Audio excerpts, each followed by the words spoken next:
This is V day 2. Now, you might be wondering why I made you draw a V and then erase it.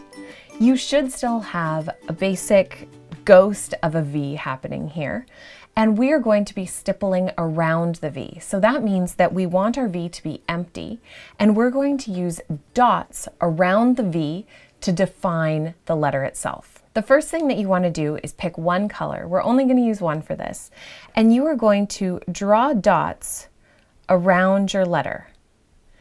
It will probably end up being mostly uniform around the letter, but if you can add a little bit of variety in there, that would be great because it will just make it look a lot more natural. Don't forget to turn the page so that your hand isn't sitting in the wet ink as you're doing this.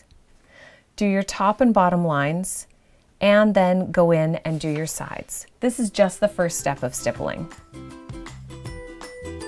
We're just going in and defining our letter. Now the next step of stippling is to make this look like it's naturally occurring, or almost like you've placed a magnet in the middle of a table filled with iron flakes.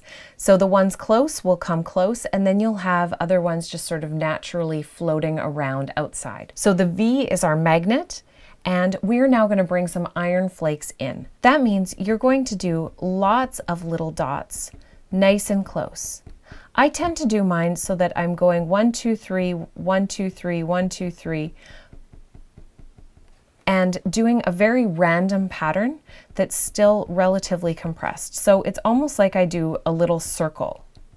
That's what helps give the randomness. If you're doing 1, 2, 3, they'll end up being 2 straight across. So think about doing it as a little circle, little circular motions as you move down. You can go all the way around your letter.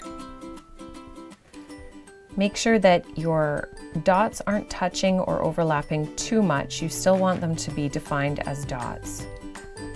And that you're only going about 3 dots out from your original edge.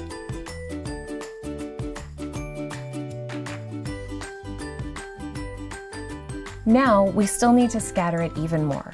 So you want to continue adding dots, but placing them much more spaced out from that first series of dots that you put right around the V.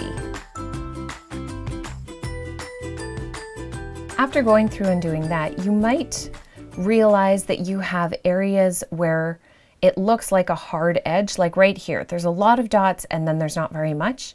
So in there, just go in and lightly place a few dots, not as many as we had here, but also not as few as we have out towards the edge.